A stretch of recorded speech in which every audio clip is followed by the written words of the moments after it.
Om Sadashiva Samarambam Shankaracharya Madhyamam Asmadacharya Paryantam Vande Guru Param Ishwaro Guratmeti Multibeda Vibhagine Vyomabda Vyapta Dehaya Dakshinamurtaye Namaha Savavedanta Sedanta Gocharam Tamagocharam Govindam Paramanandam Satguru Pranatosh Maham Om Om Shanti Shanti Shanti Namastê, bom dia, bom domingo, boa classe de Vedanta, que os ensinamentos sejam mais profundamente assimilados e internalizados, né? Nós estamos vendo o sumário, né? Como é que se diz? O resumo do capítulo 10, no qual a glória, a glória do Criador Ishvara foi exaltada, né? Exaltada de modo muito bacana, muito bonito, muito poético. Então, a gente, né, tem curtido muito esse capítulo. E nós vimos que a criação existe, ela, né, por inferência, nós sabemos que existe um Criador, e se existe criação, existe um Criador. O Criador, o próprio nome diz, é aquele que criou, que manifestou o cosmos, né? Então, esta manifestação, ela vem de um ser, e o ser humano, o jiva humano, projeta este Deus, este Ishvara, né? Este Criador, em sua própria imagem e semelhança, né? O ser humano, imagina, não, deve ser um super humano, com muita inteligência, com muita capacidade.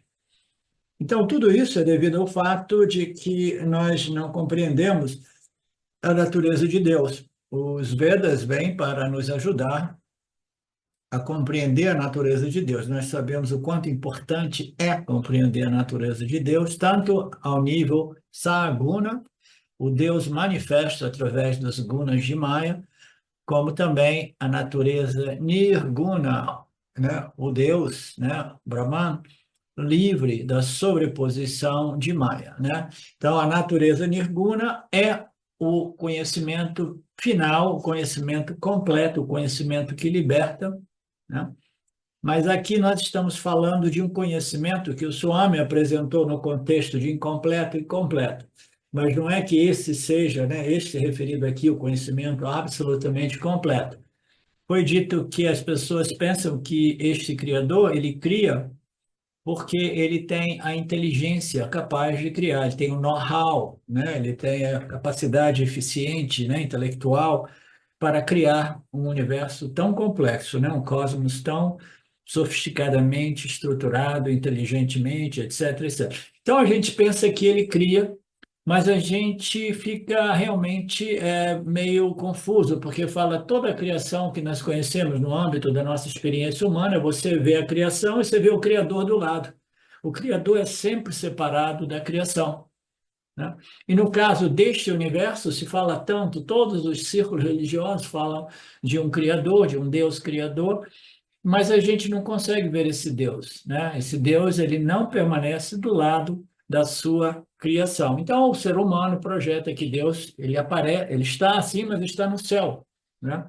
Está acima das nuvens. E quando não tem as nuvens, ele está num lugar tão remoto, tão distante, que a gente não tem a capacidade de vê-lo, né?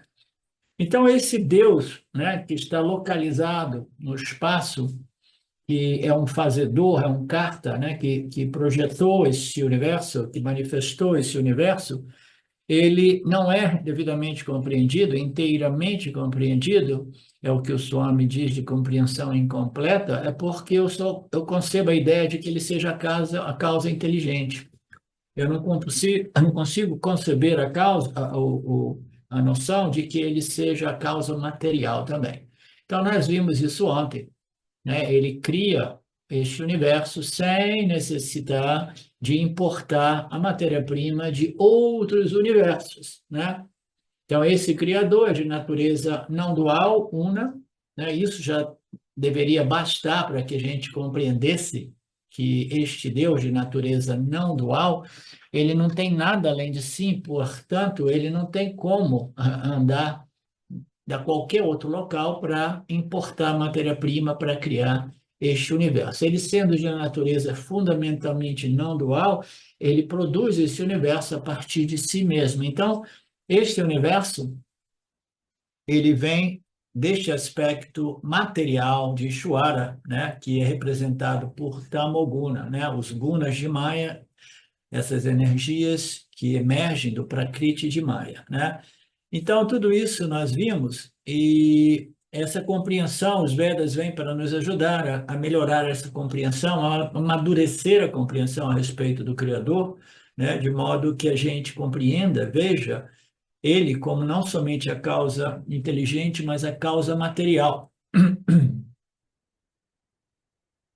O princípio inteligência é Deus, o princípio matéria-prima também é Deus. Assim, Deus se torna uma mistura de quê? De matéria e consciência, inteligência, né? Chit e Sat. A existência dos seres, dos objetos, né? A matéria inssenciente e a presença desse princípio divino que é senciente, ok? Que é a natureza de Brahman, né? Nirguna Brahman, manifesto como Saguna Brahman, essa inteligência que vem, que tem a sua fonte em sua natureza Nirguna Atma, ela se manifesta na natureza Saguna Atma, né? Do Criador, né? Então, ele se torna um princípio senciente e insenciente. Então, o que é o Saguna Deus? O Saguna Deus é uma mistura de espírito e matéria, né? É uma mistura de consciência e matéria, energia, barra energia, né? Então, nós sabemos que neste universo tudo é uma mistura de matéria e espírito. E matéria inclui também matéria sutil, energias, etc. Então, tudo é uma mistura de matéria e espírito. O Jiva Atma é o que? É uma mistura de matéria e espírito. Saguna Brahman é o que? É uma mistura de matéria e espírito. Nirguna Brahman é uma mistura. Mistura de quê?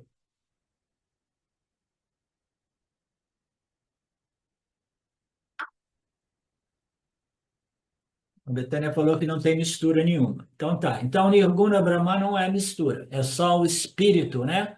O espírito de tudo, né? A única realidade, o adhisthana, o pano de fundo, né? O espelho que reflete todo esses namarupas, né? Que são feitos de matéria barra energia. Então, a Deus é uma mistura, o Jiva é uma mistura, Nirguna Brahman é puro espírito, pura consciência, existência de natureza uma sem uma segunda, né?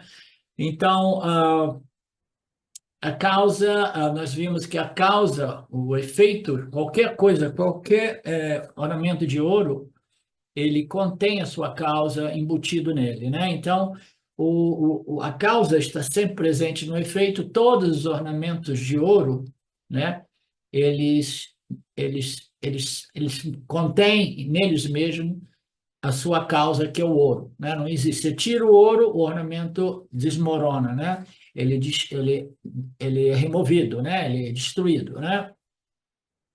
Então, do mesmo modo, o ouro nunca está separado ou distante dos seus ornamentos, né, das suas namarupas de ouro. O barro nunca está separado ou distante dos produtos de argila, né? E do mesmo modo que os móveis de madeira jamais estão separados da madeira, do mesmo modo, né?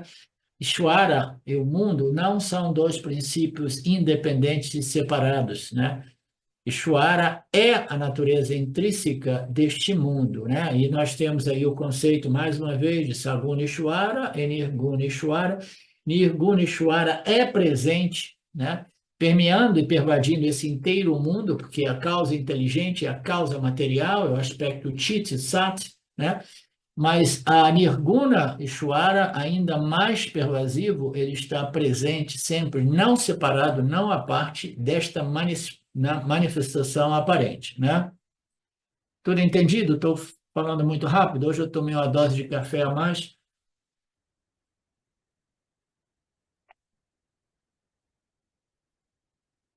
Silvia, estou falando muito rápido. Tudo bem. Você vê que a Silvia fala de vez em quando, né? Vocês não sabem o quanto ela fala, né, Betânia? Ela fala assim. Portanto, o Ishvara nunca é um objeto inferido, um objeto remoto. É um objeto percebido que está sempre embutido nesta manifestação aparente.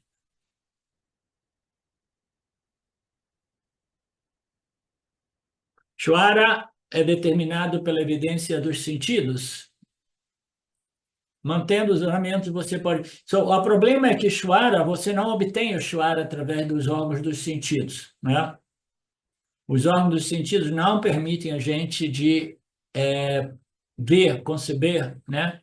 Perceber Ishvara, né? Enquanto que você não tem problema nenhuma de perceber o ouro e perceber o anel de ouro, você tem uma dificuldade sensorial, porque é impossível, né? Porque este princípio Ishvara, Saguna Ishvara, é tão sutil que não é perceptível aos canais sensoriais, né?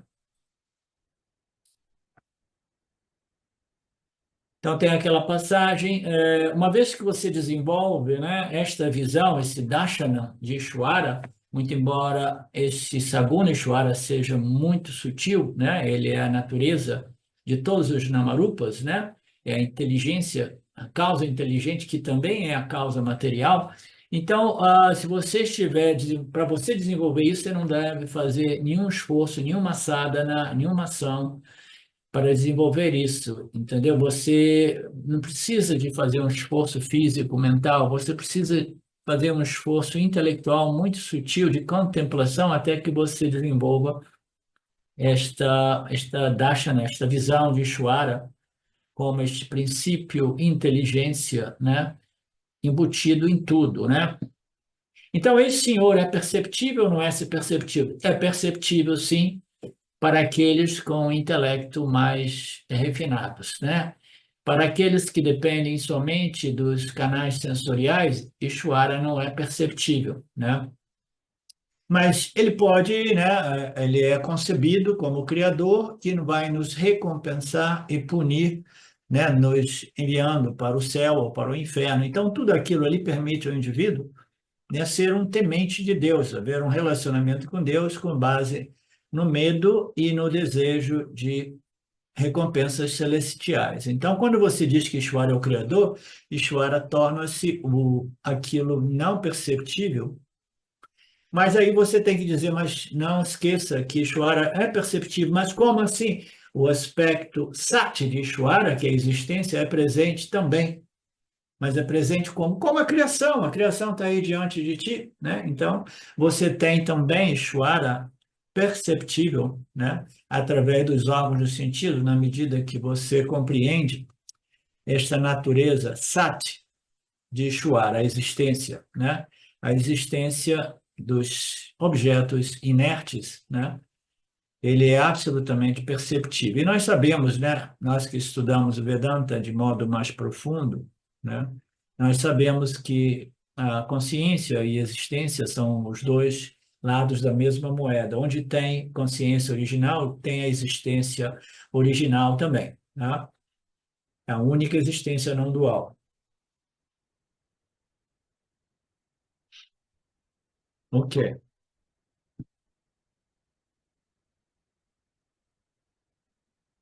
Ok, nós vimos tudo isso, eu não quero repetir muito. Então, o Swami nos apresentou aquela oração maravilhosa: Ó Senhor, não me deixe esquecer o fato de que toda a criação é apenas você. Esta visão, este dasha não deve ser perdido, não deve ser esquecido. Portanto, a oração é: Senhor, né, não me deixe perder, esquecer, né, esta perspectiva de visão, né, de que esta inteira manifestação é somente você. A única oração, uma das grandes orações, né, do ponto de vista devocional, né, e do yana, do conhecimento a respeito da natureza de Deus, como a pluralidade, né? A visão cósmica de Deus, como todos os Namarupas do universo, porque ele é a causa material, né? Então, do ponto de vista do devoto e deste conhecimento, a oração é que eu jamais perca, venha perder esta perspectiva de visão, né? Esta visão que permaneça comigo, né? Uma outra oração importante, bonita, é: Senhor, eu tenho toda a confiança nessa estrutura inteligente desenhada por você, mantida por você, e eu confio em você, eu confio em tudo isso, confio em suas leis, faço o maior esforço para viver em total harmonia com as suas leis. E, por favor, se possível, né, me dê sempre força, né, mental, emocional, psicológica, para continuar neste caminho e aceitando todos os parábadas como praçada, né? Isso é uma outra oração muito bonita, né? O que seria uma oração extremamente infantil? Ô, Senhor, me ajude, me dê isso, me dê aquilo, né? Então, essa é uma oração mais infantil, menos madura, mas é assim que nós iniciamos em geral. O importante é conceber Deus como um fato, né? O Criador como um fato. Ali a gente começa e a partir dali a gente cresce. O objetivo intermediário é desenvolver a visão cósmica do Senhor. Se antes eu via Senhor numa forma, era Krishna, era Vishnu, Shiva, agora eu vejo Deus como uma manifestação do inteiro cosmos. Essa é a visão do Karma Yoga. O Karma Yoga é uma ciência e o Karma Yogi, né, é um buscador da realidade muito sofisticado e muito elevado já, né? Você conseguir desenvolver essa visão cósmica, né? Que você vê Ishvara por trás de todos os Namarupas, é um estágio mais avançado, sem o qual você não consegue passar para o último estágio, que é a visão de Ishvara, sem forma alguma, tá? Você passar do Ishvara concebido numa forma única, como Krishna, Vishnu ou qualquer dessas deidades, você passa para a visão cósmica, você vê Ishvara manifesto por trás de tudo, né, como a causa inteligente, a causa material. Somente então nós temos a possibilidade, o potencial de compreendermos o Ishvara sem forma alguma, que é o Brahman ilimitado, né?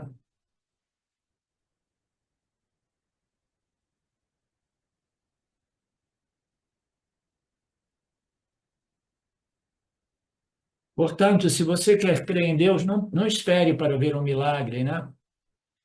Simplesmente desenvolvam um intelecto mais refinado e sutil, de modo que você possa perceber, ver, compreender intelectualmente, né?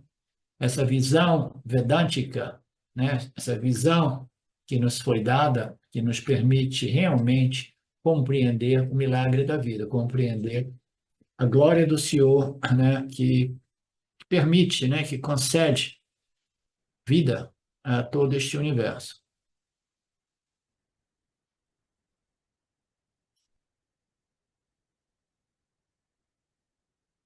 Então, qual é a vantagem de você desenvolver essa visão?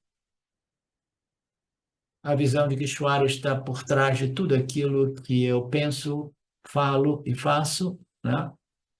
É que eu vou passar por um processo de transformação. Eu costumo dizer que estes conhecimentos, eles só realmente entregam aquilo que ele foi desenhado para, na medida que ele nos transforma, tá? Somente na medida que eles nos transformam.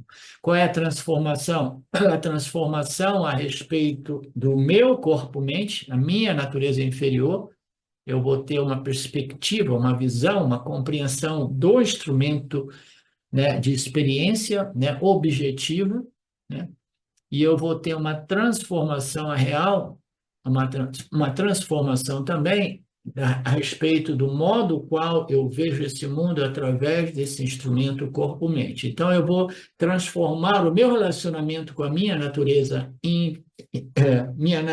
inferior, aparente, e vou transformar o modo qual que esse instrumento, que é a minha natureza aparente, percebe este mundo diante de si. tá? Então, são dois níveis de transformação. Eu gosto de colocar isso nessa perspectiva, porque o corpo-mente é o nosso instrumento a partir do qual, através do qual a gente experimenta o mundo, né? E nós só desenvolvemos uma perspectiva realmente sábia e adequada na medida que a gente vê o corpo-mente como um objeto como qualquer outro. Se a gente vê o corpo-mente como eu, o corpo-mente, a gente perdeu a perspectiva que transforma, tá? A transformação só ocorre na medida que a gente vê o complexo corpo, mente, sentidos objetivamente, né?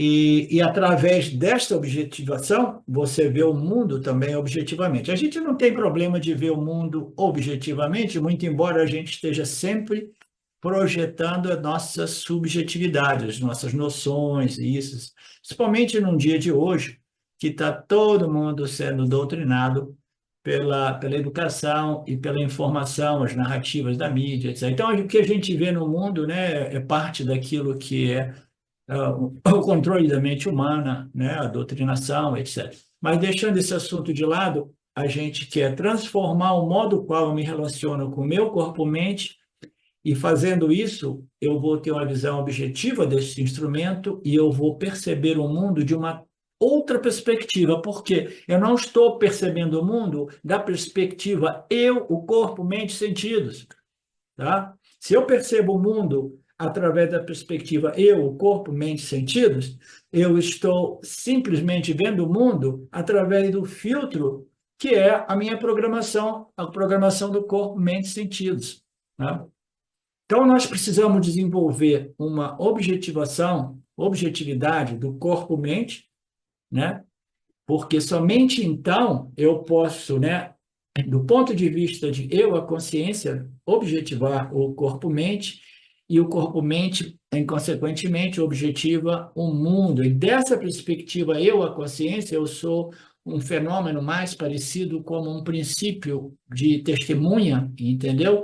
Sem muito envolvimento, uma testemunha com muito mais satvaguna, com muito, porque não está identificado com o instrumento, ele está simplesmente, né, identificado com esta luz da consciência que está objetivando o instrumento que, por sua vez, objetiva o mundo.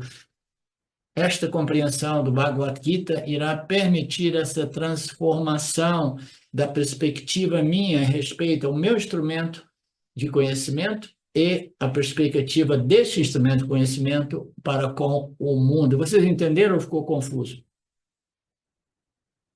Alguma questão?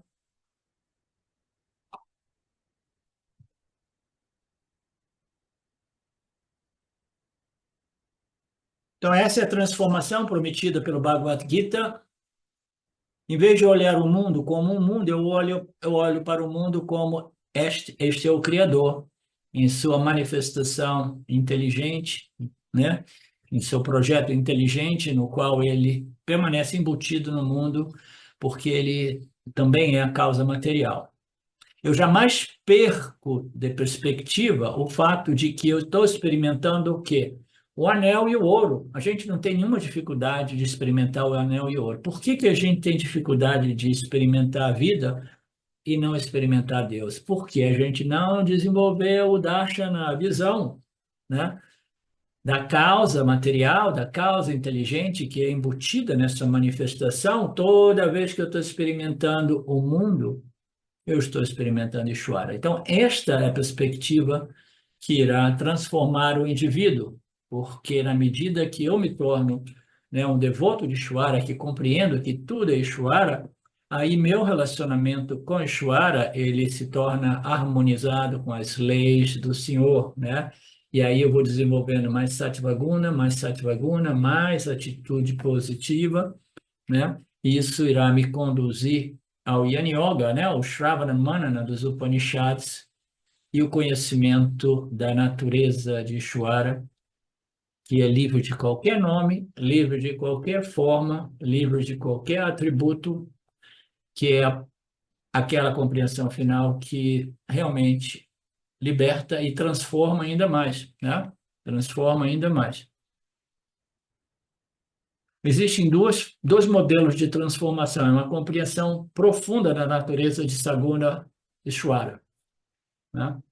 Aí, uma vez que você foi transformado por isso, você desenvolve as qualidades necessárias para o segundo nível de transformação ou de libertação, que é através do conhecimento da natureza nirguna de Ishwara, tá? São dois níveis de transformação.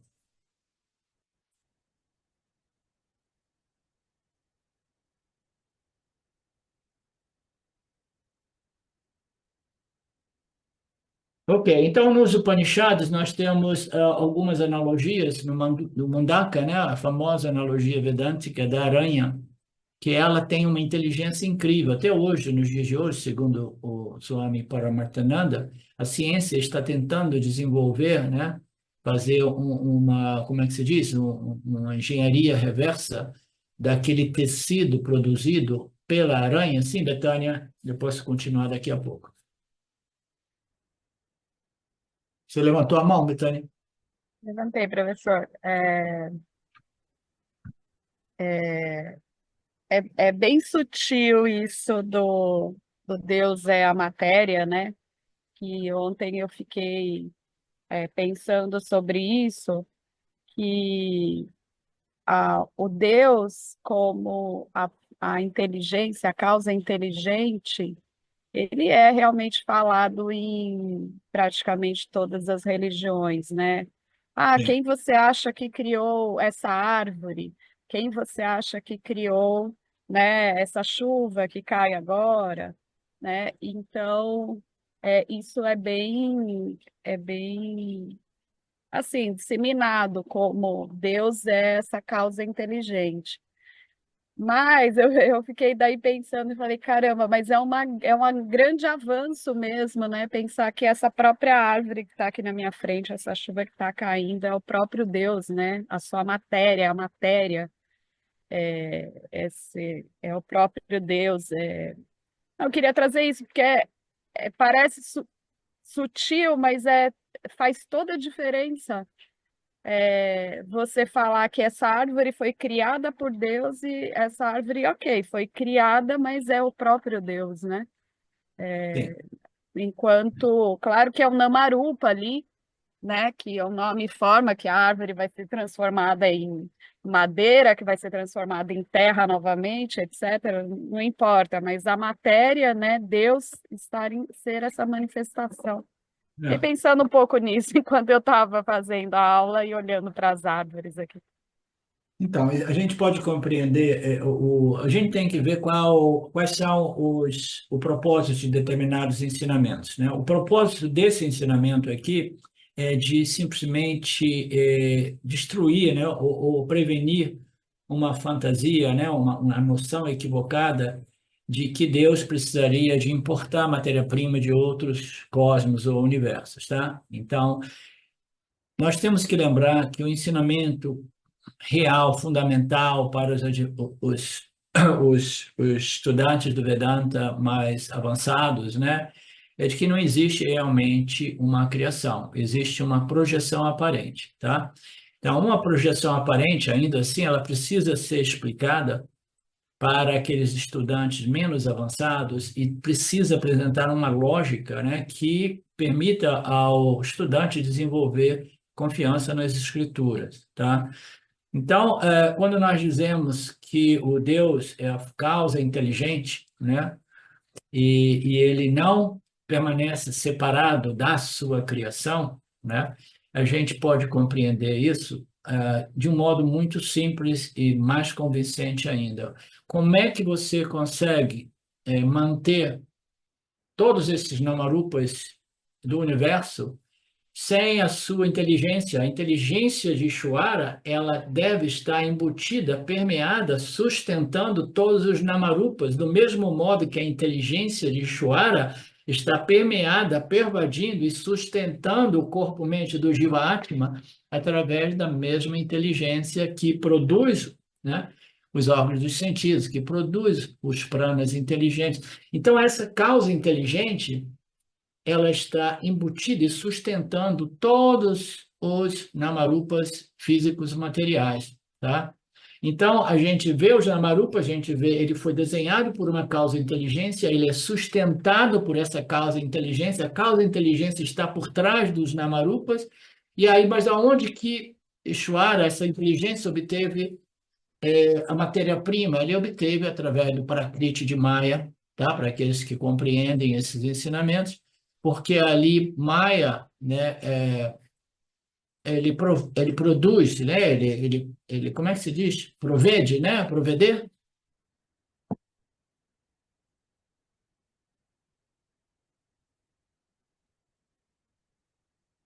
Eu acabo usando sempre concede. Maya concede, oferece a Ishvara as três energias, tá? A inteligência, sattva, né? A energia, porque para você criar alguma coisa você precisa de energia, né? Para combinar os elementos e etc.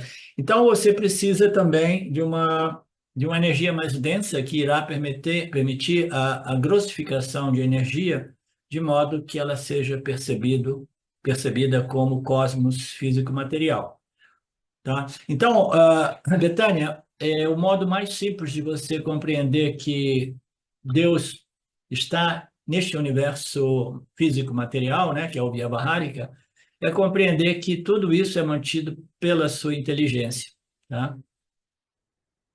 Ok? Ficou mais claro?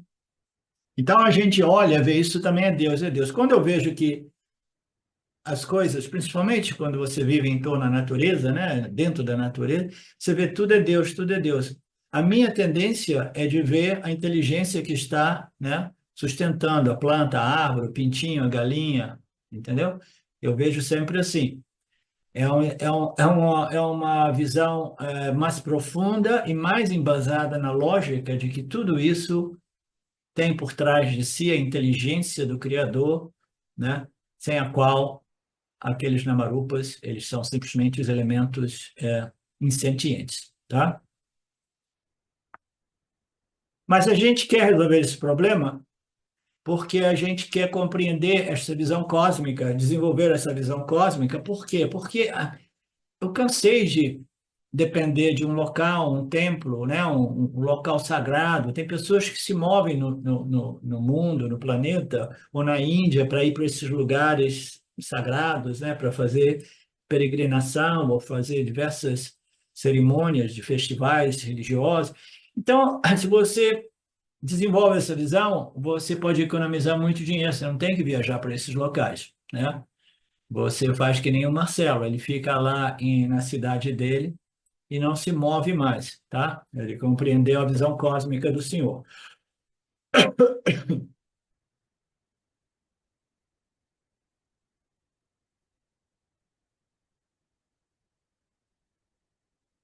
O Mundaka apresenta a analogia da aranha, né? Porque a gente assim, mas é estranho, a gente gostaria sempre de ter um exemplo dentro da manifestação para a gente usar como analogia, né? Vamos ver. Aí fala, não existe nada realmente na nossa experiência, né? Neste planeta que tenha uma criação e um criador, e o criador não utilizou de matéria-prima externa, né? As formiguinhas vão, pegam as folhinhas, pegam isso, para fazer isso. Todo mundo está correndo atrás de matéria-prima para desenvolver, projetar e criar os seus ambientes, né? Aí, né, o Vedanta diz, ok, já que você ainda está meio confuso a respeito disso, se você quer um exemplo mais grosseiro, né? E mais, né, prático, né? Então, diz a aranha, por exemplo, ela encontra matéria-prima em si, né? E ela produz uma teia que a ciência até hoje, diz o Swamiji, está ali tentando analisar os fios daquela, porque não consegue reproduzir, né? Fazer uma reversão de engenharia para tentar reproduzir aquele fio com aquela resistência. E ela faz, né? A partir de quê? A partir de si.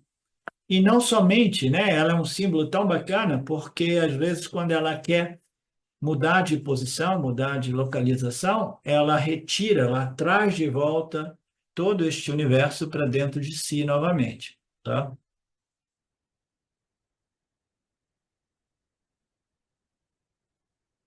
A causa inteligente, a expressão técnica é Abhinanimita Upadana Karana. A causa inteligente e a causa materiais.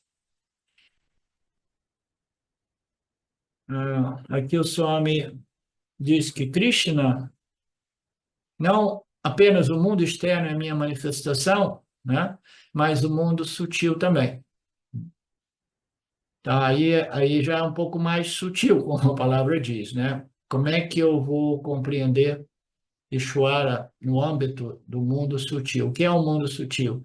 O mundo dos pensamentos, né? Das emoções, dos sentimentos, né? E dos conceitos, né? Então, tudo isso é um mundo sutil. O mundo sutil é aquilo que a gente experimenta no estado do sonho. No estado do sonho, os nossos pensamentos, os nossos sentimentos, as nossas emoções, os nossos desejos, né? As nossas impressões mentais, né? Elas manifestam um universo sutil. Então, este universo sutil também é uma manifestação do Senhor. Aonde? Mas como? Mas ela ocorre dentro do âmbito de Viranyagarbha. Viranya, não, Hiranyagarbha, né? Que é o que? O corpo, o universo macrocósmico sutil, tá? Então, isso ocorre ali, a natureza cuja descendência, descendão deste mundo nasce da minha parte. Não somente o mundo externo, físico, material, mas o mundo sutil também. Todo ele é projetado e mantido por essa inteligência que permanece não separada daqueles objetos sutis que nós experimentamos no mundo dos sonhos ou no mundo dos pensamentos, enquanto nós permanecemos no estado de vigília. A gente viaja, né? E aí a gente está experimentando também Ishvara. Nada escapa a Ishvara em sua natureza, tanto Saguna e principalmente Nirguna, né? Só que no sonho a gente pensa assim, não é Ishvara que eu experimentei a minha mente, eu experimentei as minhas vasanas, né? Então sou eu que projetei. Não, você não projetou nada, você não sabe nada, cara, né? Você pode inferir que aquela montanha, né, aqueles objetos que você experimentou durante o sonho, eles não existem realmente no mundo Vyavahárika, né? Ele existe dentro, né, do mundo sutil. Aí você pensa, existe na minha mente, então eu projetei. Não é bem assim, né? Não é bem assim. Mas, do mesmo modo que aparentemente esse mundo ocorre, né, dentro da minha mente, o mundo Vyavahárika, como nós sabemos, é uma inferência, é uma analogia, né, importante, ela ocorre dentro do âmbito da consciência, né? Então, no meu sonho, eu vejo a montanha e vejo aquela pessoa escalando a montanha. Então, tudo ocorre, né, dentro da minha mente. A manifestação exterior, né, ela ocorre, é o próprio Senhor, né? Do mesmo modo que a gente pode imaginar, assim, o sonho sou eu mesmo, é a minha própria mente. Então, a manifestação física, né, é simplesmente o Senhor, né? Mas só que o Senhor é a manifestação física e a manifestação dos sonhos. Simplesmente nossas mentes são os instrumentos que permitem ao Senhor, Maya, Shvara, projetar o mundo dos sonhos, tá? Então, ao nível mais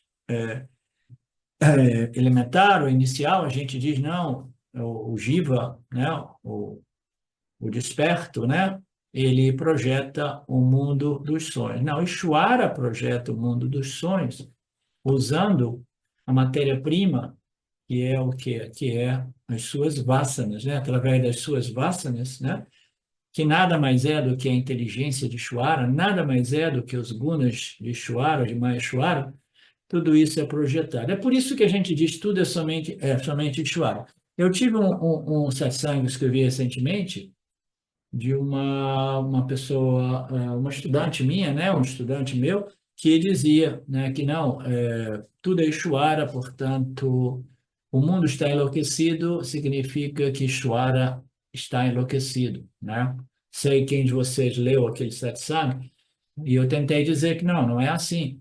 E a pessoa depois compreendeu, né? Não é bem assim, né? Então, o Ishwara, ele não enlouquece. Quem enlouquece são os jivas, né? Quando a gente diz que tudo é Ishwara, é simplesmente um apontamento para o jiva, de modo que ele controle o seu ego e coloque o seu ego em seu devido posição ou lugar, para pensar que não, sou eu que estou fazendo tudo isso. Não, tudo que é feito aqui é Maya Ishwara, essa inteligência suprema. Então, a gente, não, tudo é Ishwara. Ishwara é que faz tudo. Mas, por outro lado, os ensinamentos dizem, mas o Jiva, ele precisa assumir a sua responsabilidade e viver em harmonia com as leis de Deus, fazendo esforços de elevação espiritual, sem o qual, né, nada é possível em termos de sabedoria espiritual, né? Então a gente diz tudo Ishvara para tranquilizar, para controlar um pouco, ajudar os discípulos a controlar o seu ego, mas a gente não quer isentar a responsabilidade de cada discípulo, de cada pessoa, a respeito do exercício do seu livre-arbítrio. E não somente isso, né? A gente sabe que este Ishvara é pura inteligência, ele não enlouquece, mas devido a circunstâncias, né, incompreensíveis, né, às vezes por intelecto humano, os jivas estão endoidando, né, neste planeta. E aí existe uma sensação, né, de que, né, muito sofrimento, isso, aquilo, Deus não é justo, né? Deus não é bondade, Deus não é amor. Não, a gente está colhendo os frutos das nossas ações, né, dos nossos karmas, né? Tudo é karma, tudo é Ishvara, então o karma é uma função de nossas ações a nível pessoal, coletivo e cósmico, e nós colhemos os resultados, ambos, todos eles, em diversos níveis também, né? Então, nesta passagem aqui, dizendo que Ishvara está em todos os lugares, não somente no templo, né? Eu sou a fonte de tudo, tudo procede de mim, sabendo assim, os sábios dotados de devoção me adoram, né? Só, aqueles que chegam a este nível de compreensão, né, transformada através daquela fragrância da devoção, da reverência, de amor e gratidão pela oportunidade. Só isso aqui, eu sou a fonte de tudo, tudo vem de mim, sabendo assim, os sábios dotados de devoção, eles me adoram. Isso aí já produz uma transformação enorme, nós chegarmos a esse nível. Então,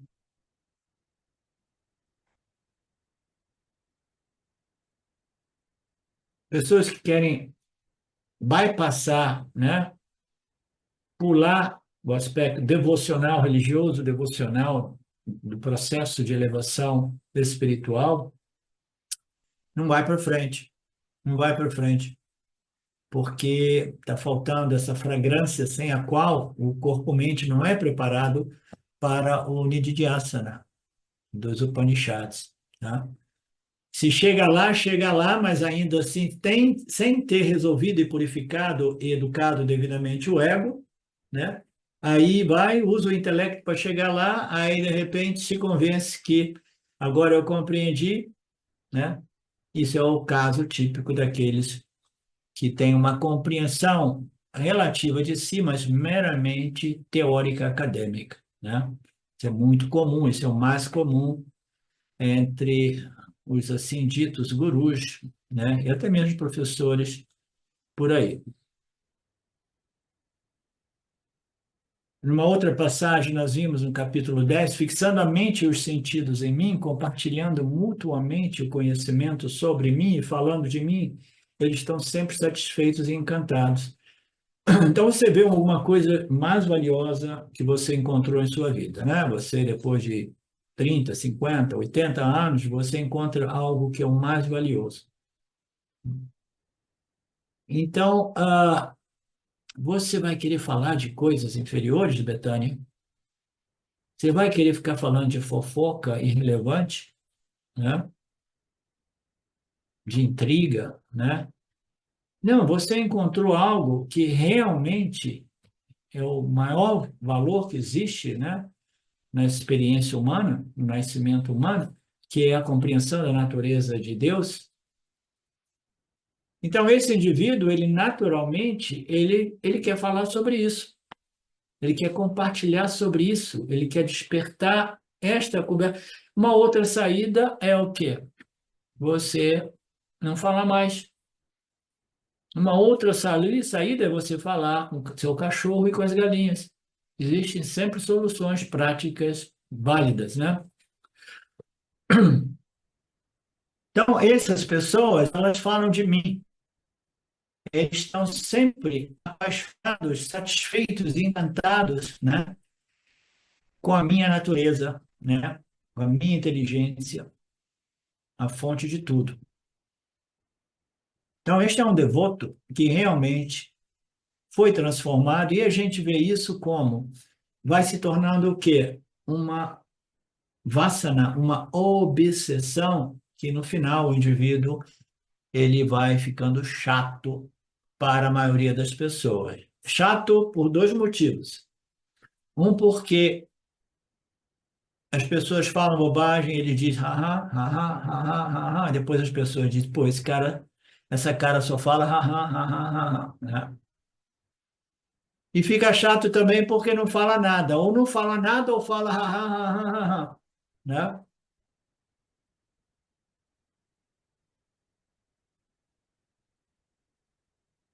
Então, esse fascínio pelo Senhor, né, faz de modo que o indivíduo tenha esta tendência natural de compartilhar este conhecimento, mas como nós sabemos, no Vedanta, é importante que nós saibamos que a gente não pode compartilhar esses ensinamentos a menos que o indivíduo esteja realmente pedindo por ele, tá? Essa semana me contatou uma pessoa, né, falando que não, eu quero isso, quero aquilo, eu estou pronto, estou qualificado, pá, pá, pá, pá, pá, pá. Eu passei os contatos. Eu nem gasto tanta energia no início, eu tenho que esperar se a pessoa realmente está interessada em tudo isso, né? Então, a gente tem que ficar atento.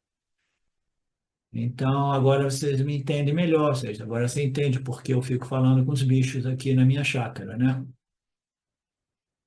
Falo com os bichos, falo com vocês. Todas as cabeças são cabeças do Senhor, todas as mãos são mãos do Senhor.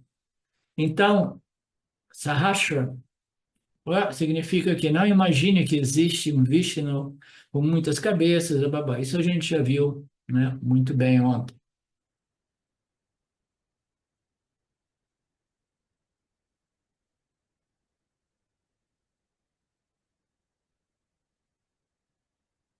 Todas as mãos pertencem ao Senhor, todos esses simbolismos, né, são simplesmente para os indivíduos, os devotos, né, em seus estágios mais preliminares.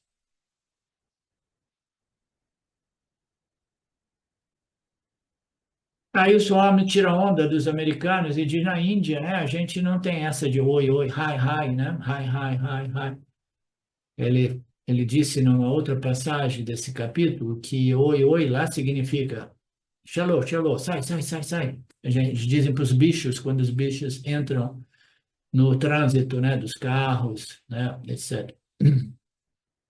Ele falou, aqui a gente nem aperta as mãos, né? Essa história de apertar as mãos, né? Eu li uma vez que era simplesmente foi desenvolvida no período que o planeta dos bárbaros era menos civilizado, e toda vez que você queria falar, de vez em quando eu vejo uns filmes, né, do Velho Oeste, né? Não pela violência, quando tem violência gratuita eu passo à frente, mas para ver a cultura, né? Qualquer pessoa que vai na chácara um do outro é recebida com um fusível assim, pá, né? Então, como é que as pessoas começaram a dar a mão um para o outro, né? Você vai desarmado e dá a sua mão, mostra a outra mão e dá a sua mão para dizer, fique tranquilo que eu estou desarmado, né? E o outro também, eu também estou desarmado. né? Então, na Índia eles têm um modo de saudação, né, muito mais bonito, né? Não é simplesmente o namastê,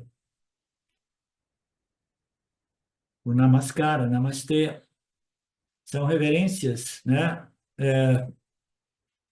Porque você vê Deus na Betânia, a Betânia vê Deus em mim, então a Betânia diz namastê, namaskara, né? Então a gente está simplesmente fazendo uma saudação a Ishvara que existe dentro de cada um de nós, né?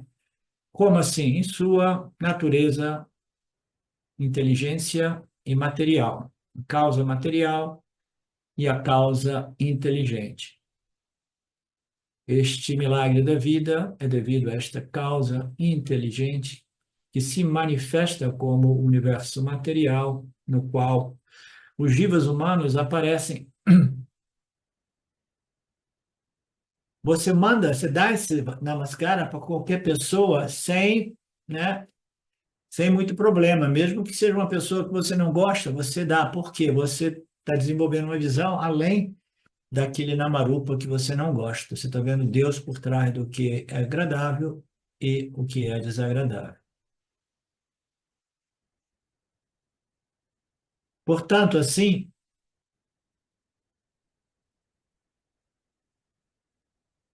o mais importante, quaisquer que sejam as experiências que surjam em suas vidas, eles nunca resistem. Tudo que vem somente do Senhor, tudo procede de mim. Experiências dolorosas, dádivas de Deus, experiências prazerosas, são dávidas de Deus, são apenas um presente de Deus para Sada. Sabendo assim, os sábios dotados de devoção me adoram. Então, o sábio, eles aceitam tudo como Ishvara, aceitam os parábadas como Ishvara, a inteligência de Ishvara, né, nos concedendo aquilo que é desenhado, né, inteligentemente e especificamente para cada um de nós, né?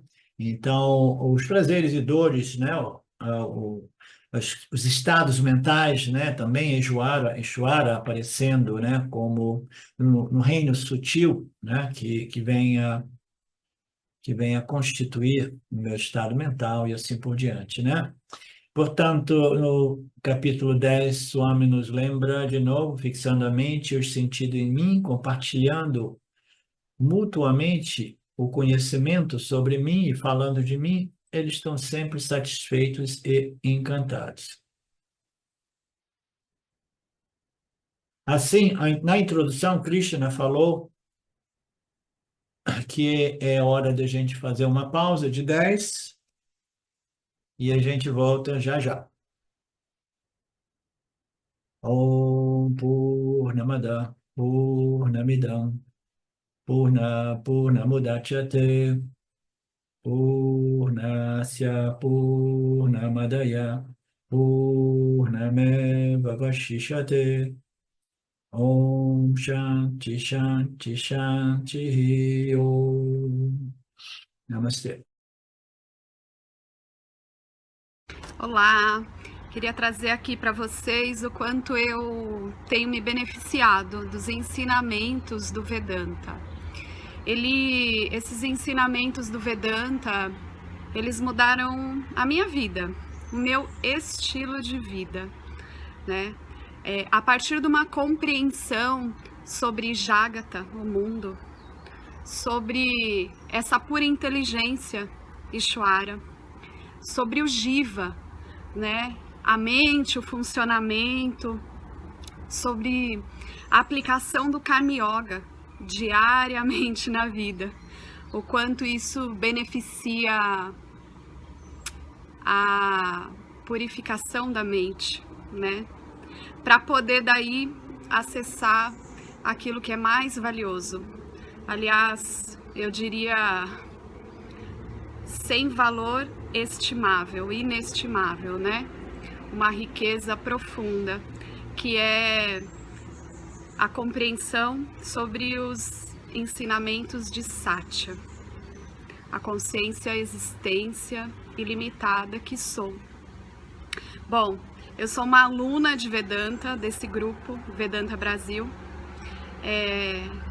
que iniciei a jornada, estou no começo da jornada, mas essa jornada seria impossível sem o apoio diário de um professor qualificado, o professor Arlindo Nagar, nosso professor, que dedica a sua vida, que dedica as batidas do seu coração exclusivamente para o ensino do Vedanta. Ele gosta de usar a frase, o coração que se doa recebe. Então ele é esse coração que doa. E aí a minha pergunta e o meu convite é: e você? Tem se beneficiado também dos ensinamentos, da compreensão, da clareza desses ensinamentos que são trazidos para nós? Sim? Se sim, o coração que doa recebe. Então o convite é: se você se beneficia, você pode também fazer uma doação. Essa doação, ela é necessária, apropriada, para a manutenção, né, desse ensinamento vivo diariamente para nós. E é um convite para que a gente possa nutrir esse grupo com o dar e o receber. E se você se beneficia, tenho certeza, qualquer valor mensal é suficiente. É o valor que o seu coração sentir, mas é um valor apropriado.